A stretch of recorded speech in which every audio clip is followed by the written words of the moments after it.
안녕하십니까. 경민대학교 교수 박혜미입니다. 현재 경민대학교 교수학습개발센터 센터장을 맡고 있습니다.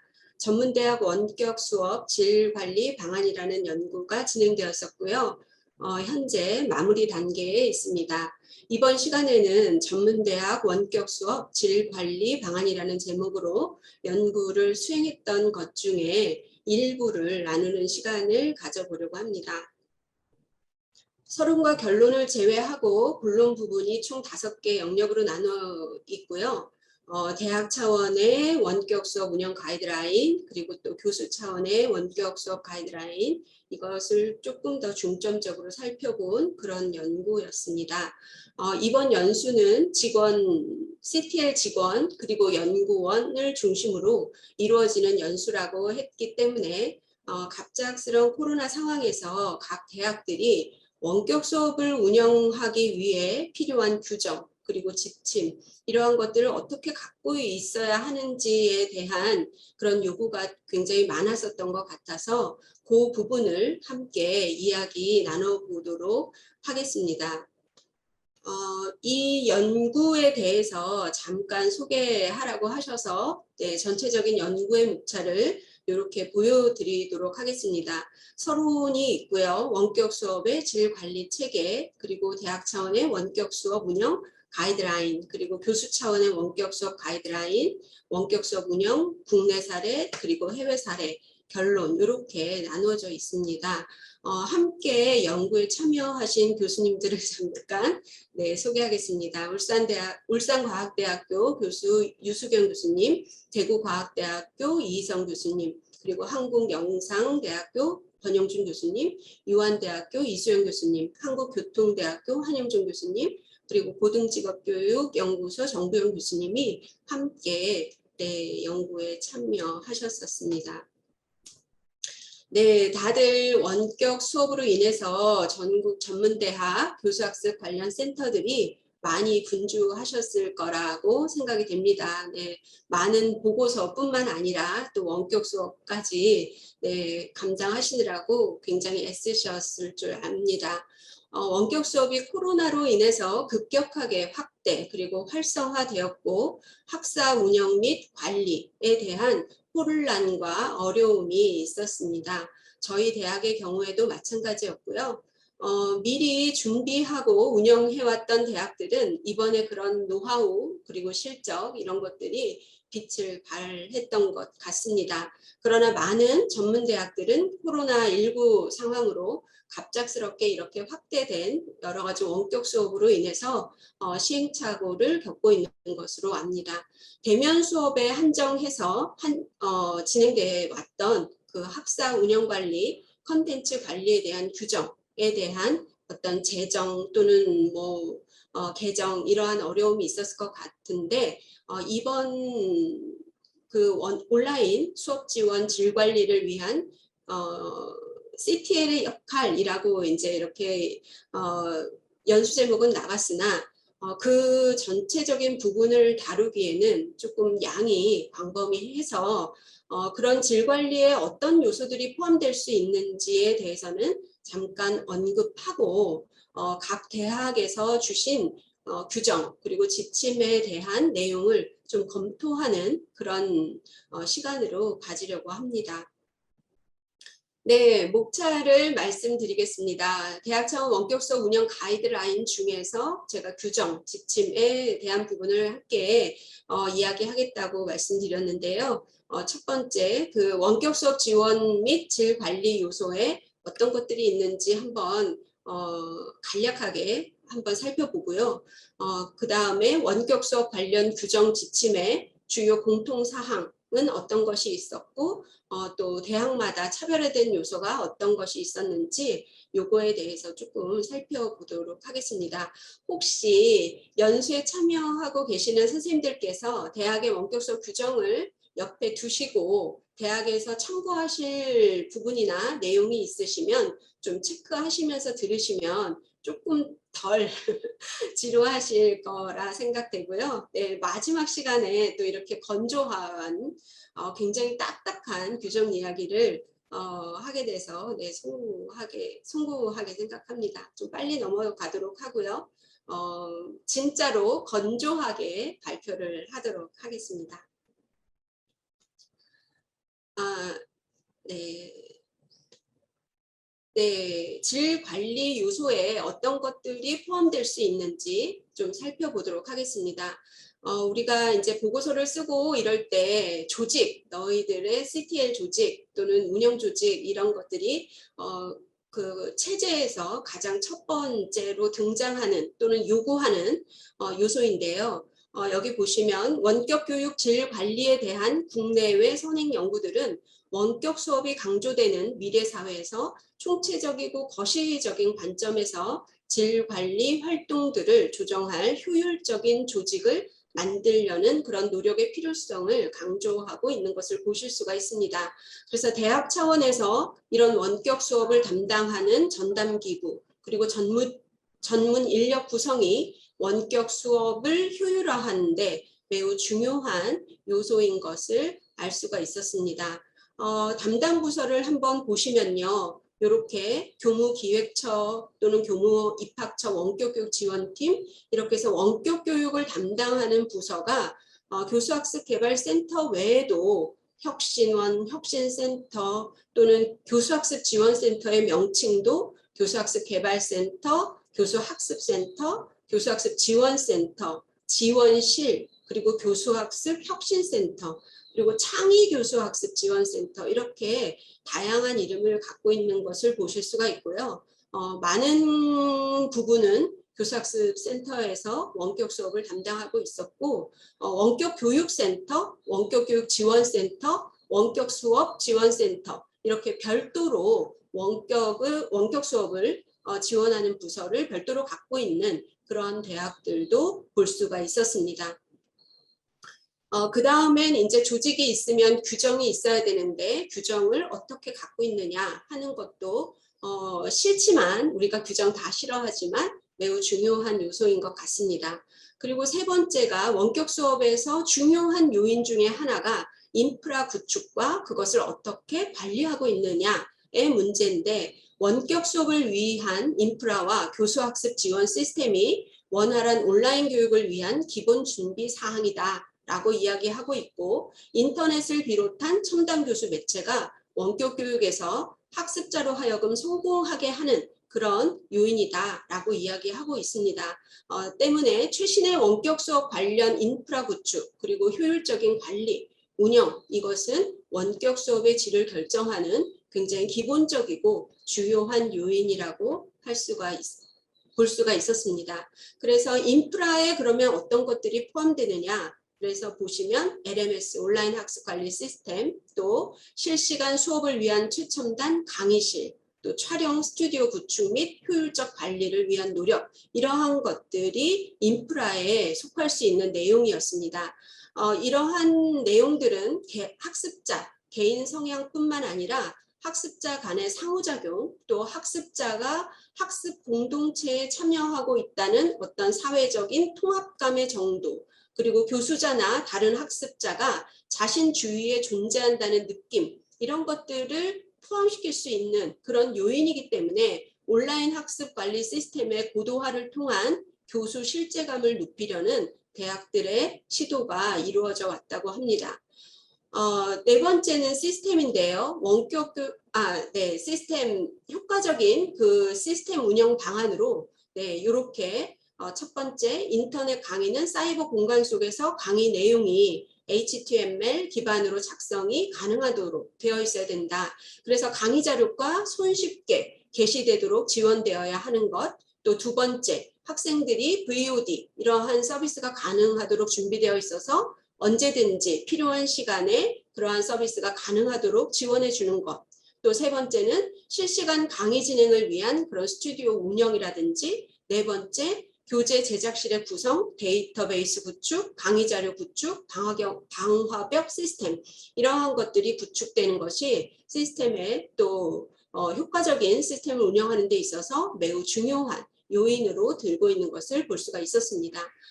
다섯 번째 우리가 이제 질 관리 요인에서 생각해 볼 수 있는 것이 학습 경험입니다. 학생들의 그 학습 경험인데 이 원격 수업에서 학습 경험을 이야기할 때 굉장히 중요하게 많은 연구들에서 지적하는 것이 상호작용이 가능한 온라인 학습을 이야기하고 있다는 거예요. 그래서 이러한 상호작용이 가능하고 그래서 참여하고 있는 학습자나 교수자들이 그런 어떤 상호작용이 가능할 때만 그런 학습 경험에 대해서 긍정적인 태도를 가진다. 이런 이야기를 하고 있고 쌍방향 상호작용이 그러한 시간과 장소의 구애됨이 없이 운영하고 또 강의실에서 부족하기 쉬운 어떤 교육적인 토론 기회 이러한 것들이 교육의 질을 대면 수업에서 보다도 또 이러한 상호작용이 어떻게 가능하도록 마련되는 것이 어떻게 마련하느냐 하는 것이 이런 교육의 질을 높일 수 있는 방법이다라고 이야기를 하고 있습니다. CTL 선생님들은 온라인 질을 관리하는 것뿐만이 아니라 이러한 것들을 어떻게 지원해 줘야 될지 학생 차원에서 또는 교수 차원에서를 생각해야 하기 때문에 네, 이러한 학습 경험을 우리가 어떻게 줄 수 있을까라는 것들에 대한 좀 생각 이런 것들이 있어야 할 것 같습니다. 여기서 보시면 교육부가 코로나 사태로 인해서 원격 수업으로 전환해라. 그리고 수업의 질 관리에 대해서 좀 규정하고 또 잘 운영해라 하는 그런 방향을 안내했는데 대학생들은 여전히 학생과 학생 간 상호작용이 부족한 것 그리고 출석 인정 기준 그리고 학습 몰입도가 낮다는 이런 불만에서 굉장히 이러한 것들 때문에 수업에 대한 낮은 만족감을 보이고 있다. 이런 이야기를 하고 있는 것을 알 수가 있었습니다. 또 질 관리에서 우리가 생각해 봐야 되는 6번째는 학습 매체의 문제입니다. 원격 수업에서 주로 사용하는 이런 학습 매체, 즉 정보통신기기가 무엇이냐 하는 질문에 학생들은 노트북 컴퓨터를 가장 많이 이것으로 학습을 하고 있다라고 응답했고 스마트폰, 데스크탑 컴퓨터, 태블릿 PC 이렇게 응답한 것을 보실 수가 있습니다. 교수학습 장면에서 원격 수업 운영 관련 대부분의 강좌가 실시간 화상 강의나 또는 동영상 강의로 이루어지고 있기 때문에 이러한 학습 매체의 소유 이것도 학습의 원격 수업의 질 관리를 이루는데 중요한 요인인 것을 볼 수가 있었습니다.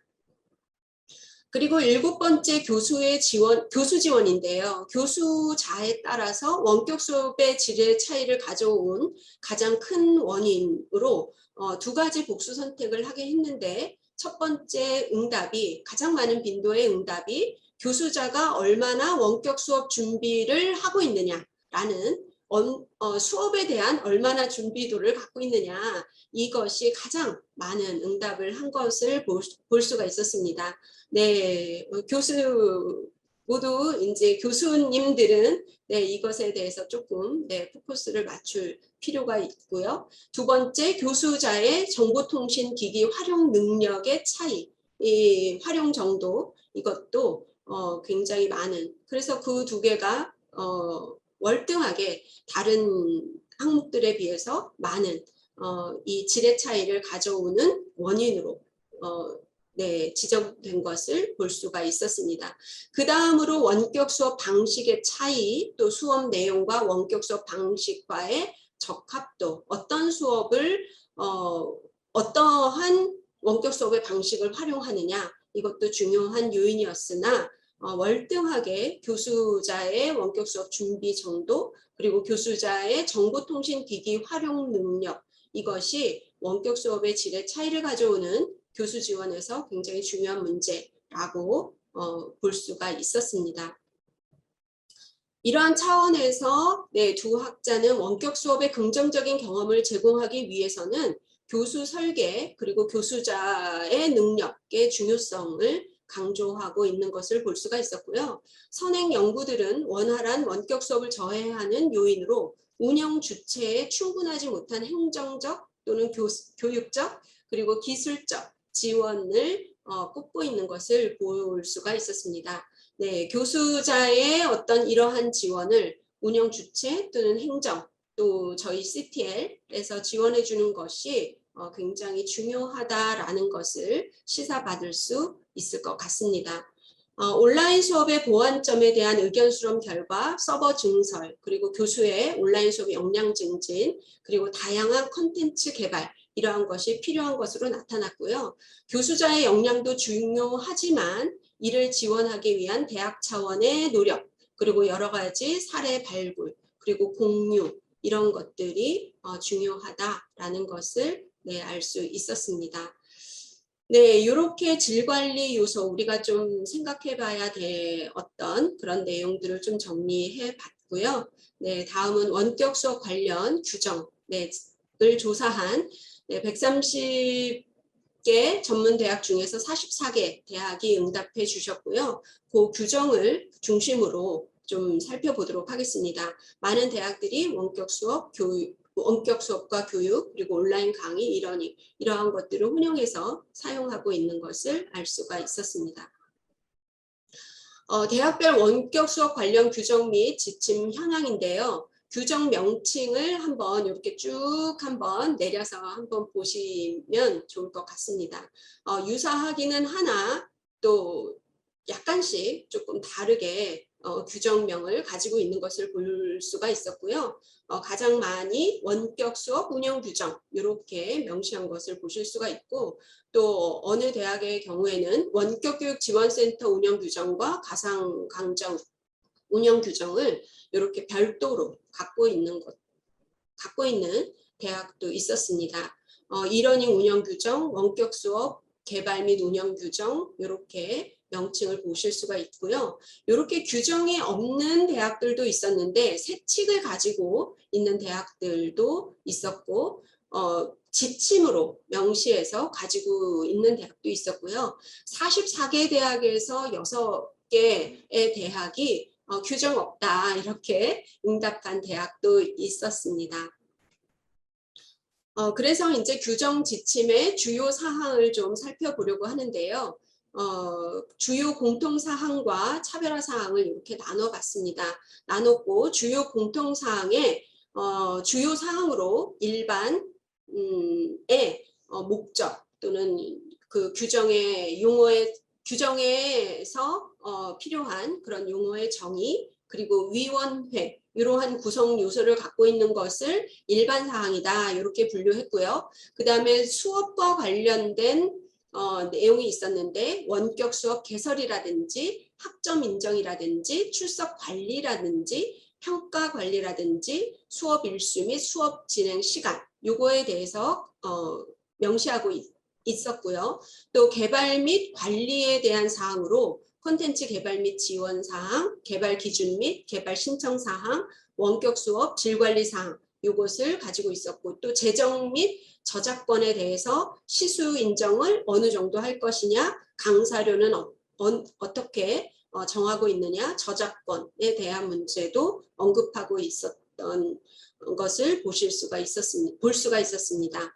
차별화 사항에서 기타 또는 외부 콘텐츠 사용 및 인정 기준, 또 군복무 중 원격 교육 학점 이수제를 가지고 있는 대학도 있었고요. 정보 보호라든지 시설 및 설비를 가지고 있는 것은 다른 대학의 규정에서 볼 수 없는 조금 차별화된 그런 내용이었습니다.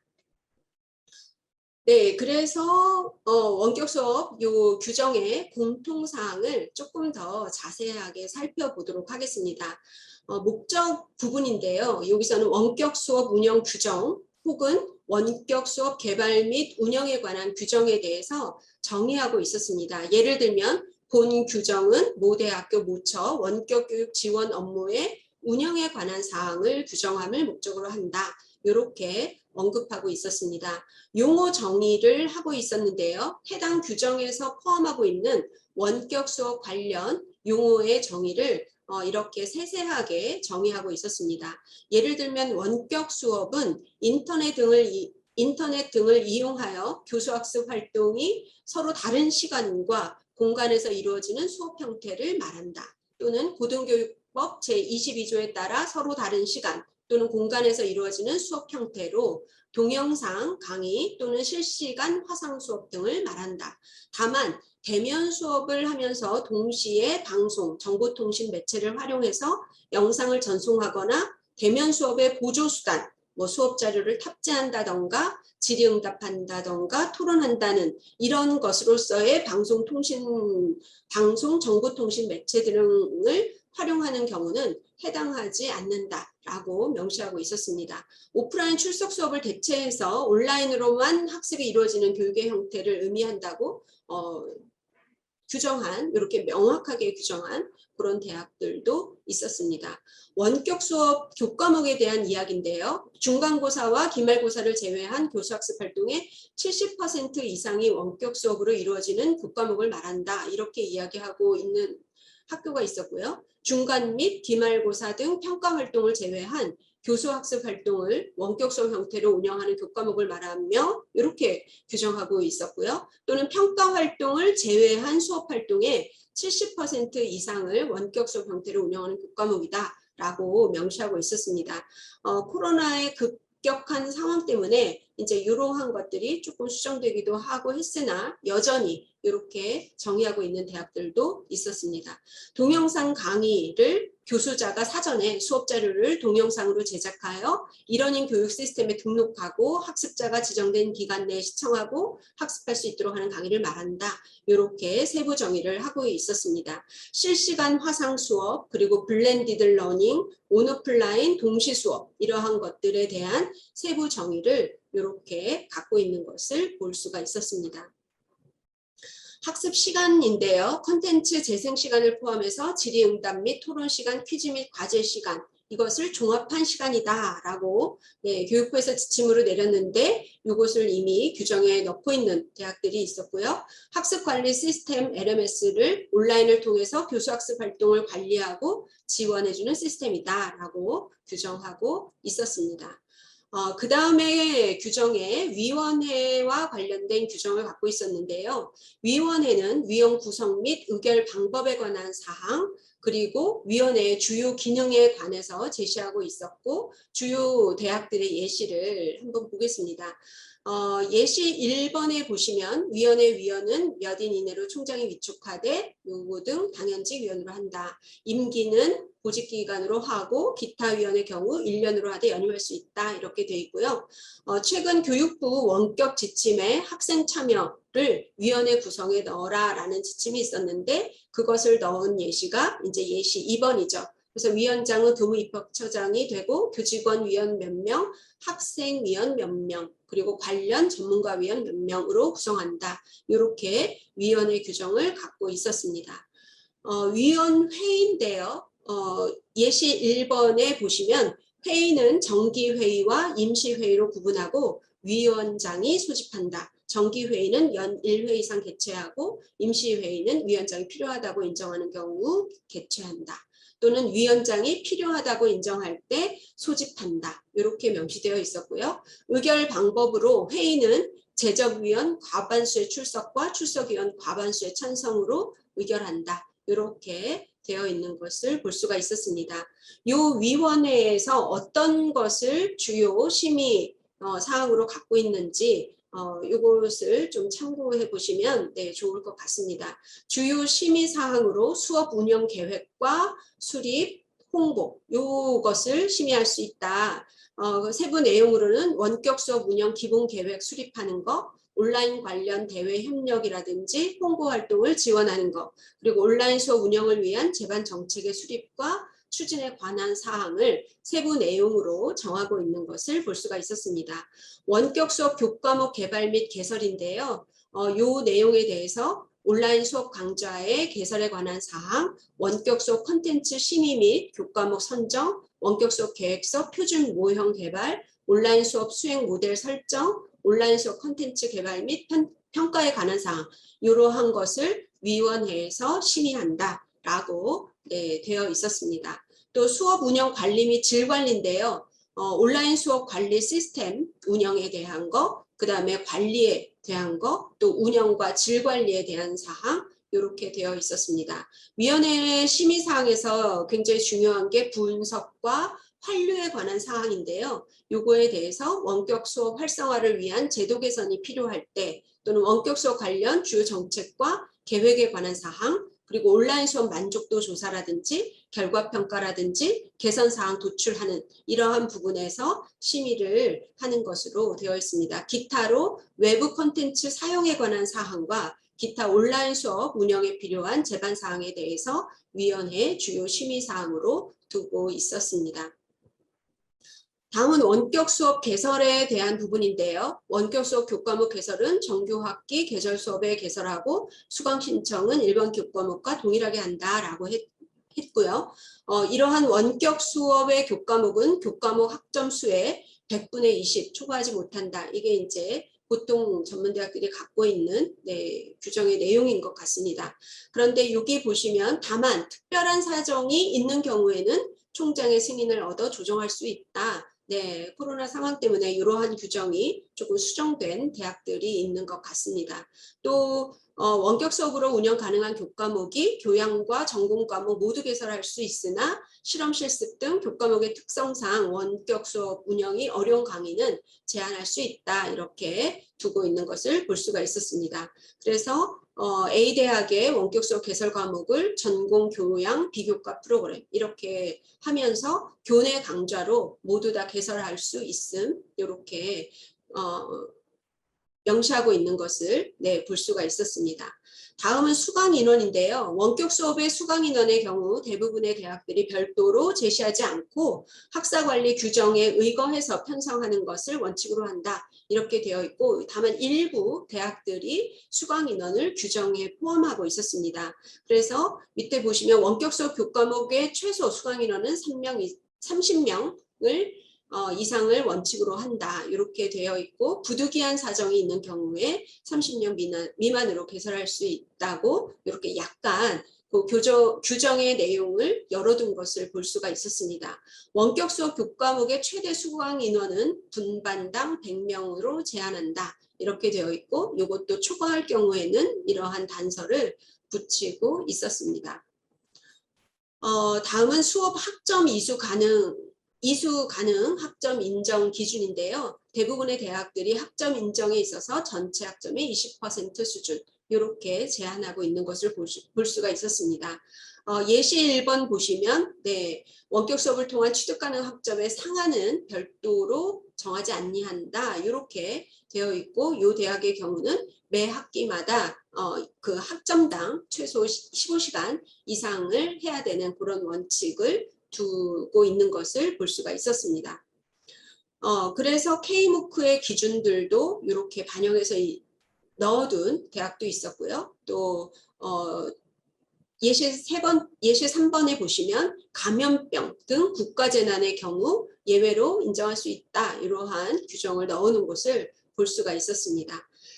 다음은 출석 관리에 대한 부분인데요. 원격 수업 출석 관리의 경우 대부분 학칙이나 별도의 학업 성적 처리 지침 이러한 것들을 준용하고 있었고 학습 관리 시스템 또 별도의 출결 인증 시스템 이런 것들을 활용하고 있는 것을 볼 수가 있었습니다. A대학의 경우는 접속 시간을 기준으로 해서 결석 처리에 대한 사항은 학칙에 정한 바에 따른다 이렇게 되어 있고 B대학의 경우에도 원격 수업의 출석 인정 기준 및 결석 처리 등에 관한 사항은 학업 성적 처리 지침을 준용한다. 이렇게 되어 있는 것을 볼 수가 있었습니다. 출결 관리 시스템인데요. 학습 관리 시스템을 운영하면서 출결 처리가 자동화 되도록 운영하고 있었고 대리 출석을 차단하는 그런 시스템을 포함하고 있어야 한다라고 명시하고 있었습니다. 또는 원격 수업의 출석 인정 기준 및 결석 처리에 관한 사항이 강의실 수업의 일반적인 기준을 따른다. 이렇게 명시하고 있고 대리 출석을 차단하는 별도의 시스템 구축, 활용해야 한다라고 이렇게 명확하게 규정하고 있는 대학들이 있었습니다. 여기 출결 처리 예시 보시면 매우 이 경우 굉장히 매우 엄격한 것 같은데 출석 수업 시간에 기준 강의 시간의 100% 이상 시청이라고 되어 있잖아요. 그러면은 이제 접속해서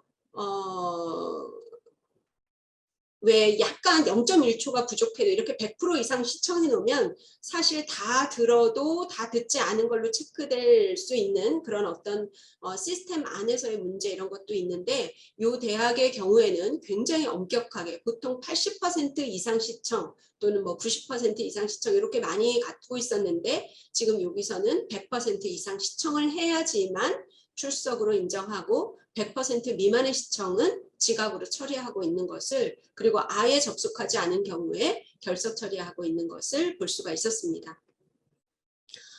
그리고 이제 다음은 평가 관리인데요. 평가 관리는 원격 수업에 있어서 가장 많은 그런 문제 사항을 가지고 있는 거죠. 그래서 대부분의 대학들이 이러한 평가는 대면 평가를 한다, 이렇게 원칙으로 갖고 있는 그런 대학들이 많았습니다. A대학의 사례를 보시면 원격 수업의 평가는 시험, 중간고사, 기말고사, 과제, 그리고 출석 등으로 평가한다. 그리고 중간 기말고사는 출석 평가를 원칙으로 한다, 이렇게 되어 있고요. 이것과 굉장히 다르게 B대학의 경우에는 원격 수업에 따른 학생의 성적 평가는 온라인 시험을 원칙으로 하지만 출석 시험을 진행할 수 있다, 필요한 경우에, 이렇게 명시하고 있었습니다. 그리고 C대학의 경우 최소 1회 이상의 출석 시험을 원칙으로 한다, 이렇게 정의하고 있는 대학도 있었고, D대학의 경우에는 과제물 부과 등의 이런 시험을 포함할 수 있으나 기말고사의 경우는 출석 시험을 실시한다, 이렇게 규정하고 있는 것을 볼 수가 있었습니다.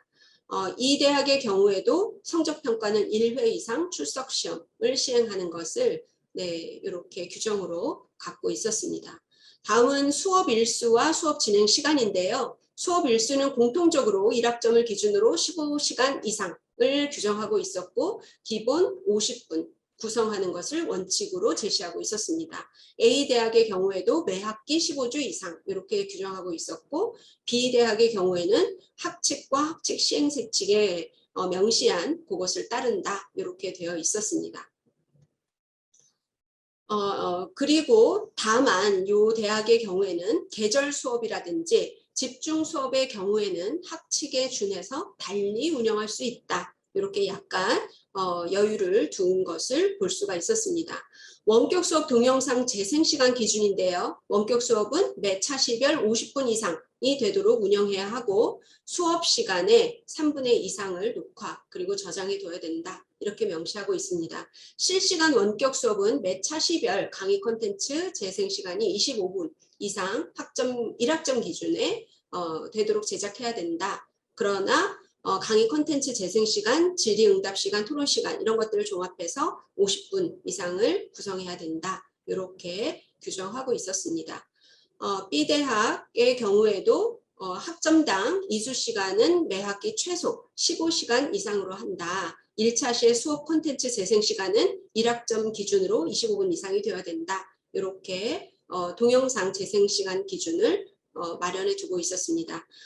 이 대학의 경우에 학습활동별 인정시간을 이렇게 아주 구체적으로 해놨는데, 학습활동별 인정시간을 동영상 콘텐츠의 경우에는 25분, 토론의 경우에는 1회당 15분, 퀴즈의 경우에는 한 문항당 5분, 그리고 과제 한 건당 25분, 그리고 읽기 자료 한 건당 15분. 그래서 학습활동에서 이루어지는 이러한 사항을 좀 자세하게 학습활동의 인정시간으로 이렇게 규정에 넣어둔 것을 볼 수가 있었습니다. 또 D대학의 경우에는 원격 수업 강좌는 1학점 기준으로 1차 시당 컨텐츠 재생 시간이 25분 이상, 그리고 학습 시간은 한 차 시당 50분 이상, 이렇게 교육부에서 내린 그 지침을 규정에 가지고 있었습니다.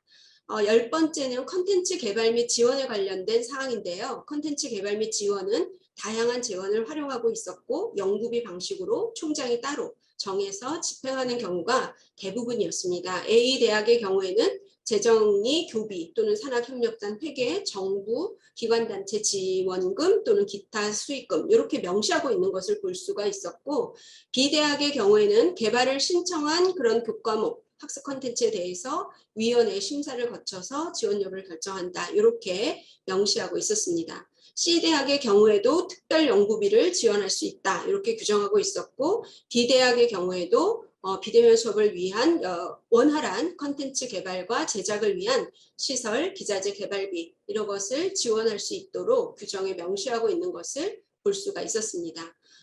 다음은 원격 수업 질 관리에 관련된 규정인데요. 원격 수업 관리위원회라는 위원회를 두고 3년을 기준으로 그 수업에 대한 컨텐츠에 대한 향후 운영을 어떻게 할 것인가에 대한 심의를 규정에 넣어둔 것을 볼 수가 있었습니다. 그래서 원격 수업 질 관리 차원의 일환으로 강의 평가가 오프라인의 1회 평가가 아닌 2회 평가를 실시한다. 이것을 질 관리의 내용으로 넣고 있었습니다. 교육부에서 2020년도 학사 운영 지침을 규정에 이미 반영하고 있는 것을 볼 수가 있었습니다. 원격 수업 질 관리의 내용으로 수업 운영 관리, 출결 관리, 성적 관리, 학사 경고자 관리 이러한 사항을 관련 부서에서 수행할 수 있도록 규정에서 명시하고 있는 걸 볼 수가 있었고요.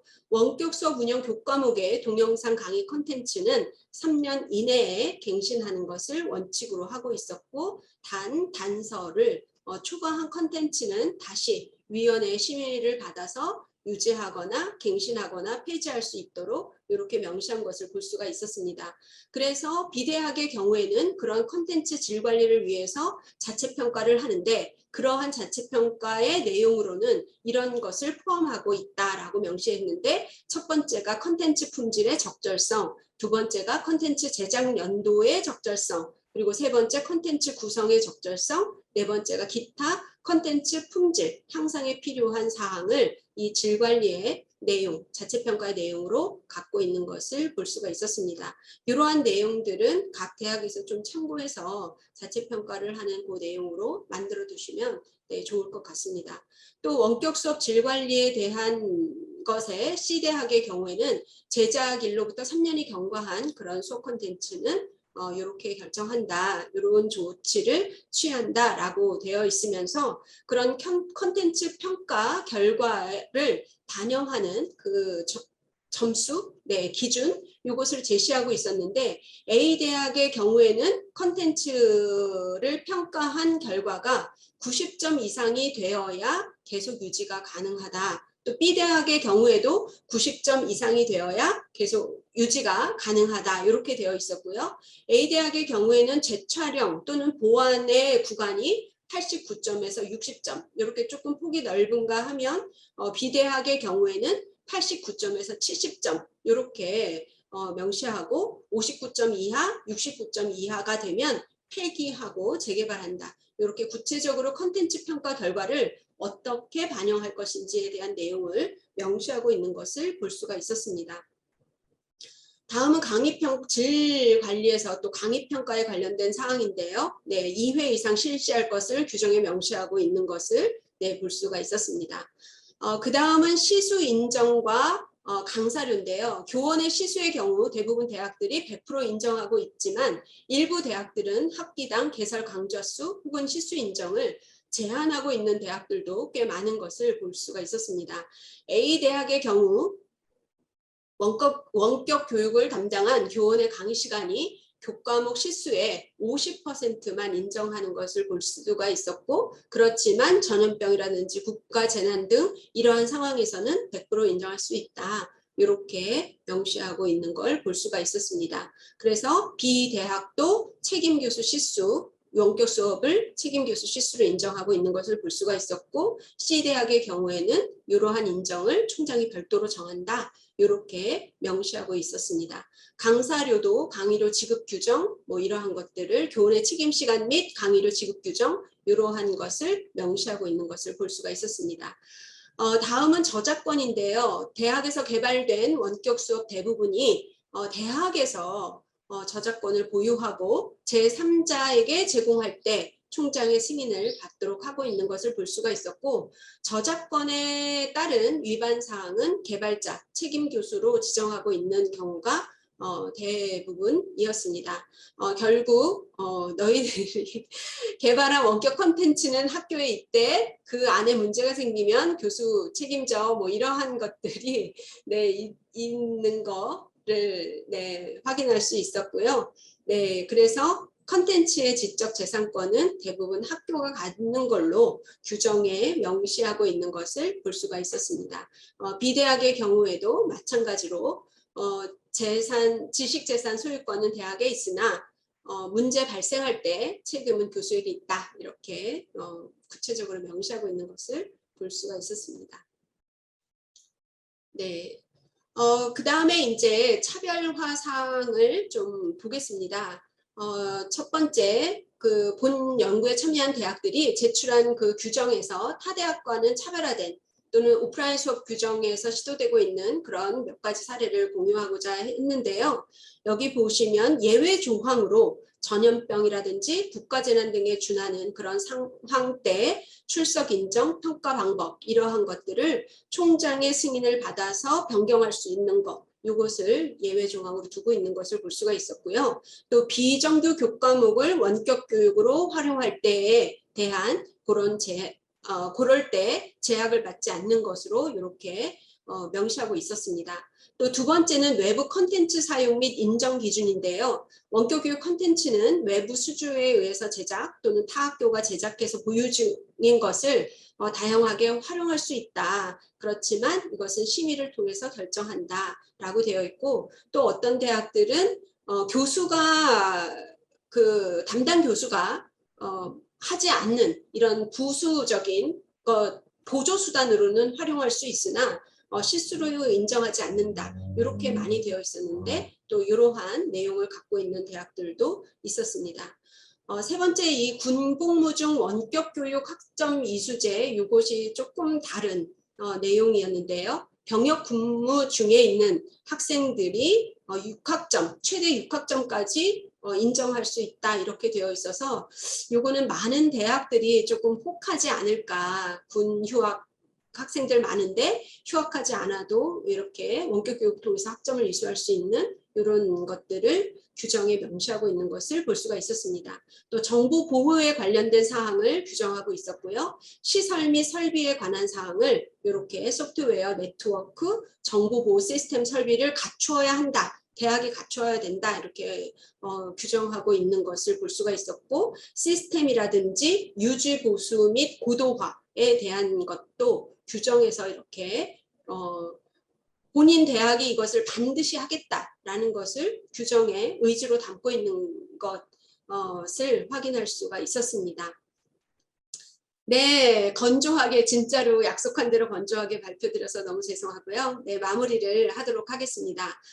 전국 CTL 인하대학교 교수학센터가 1997년도에 제1회, 최초로 설립되었다고 합니다. 굉장한 규모를 갖고 있는 서울대학교도 2001년도 신설되었다고 하고요.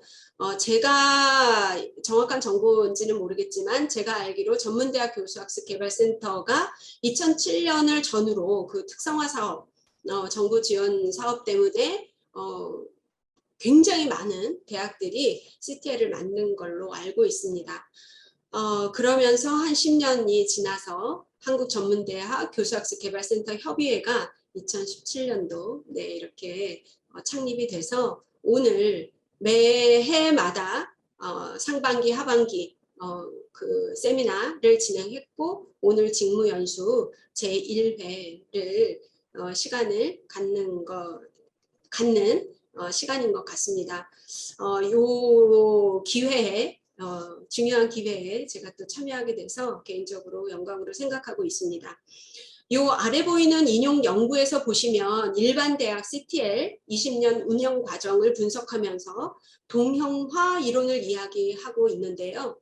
동형화 이론이 여러 가지 이유를 들고 있는데 그 중에서 정부가 대학을 경쟁적으로 이끌어가고 있고 또 사업 선정 이러한 것의 이유로 서로의 대학을 벤치마킹하고 할 수밖에 없는 거죠. 한꺼번에 모든 프로그램을 풀가동시킬 수밖에 없는 그런 것들이 이 동형화를 이루는데 굉장히 중요한 요인으로 작동하고 있다라는 것을 이야기하고 있더라고요.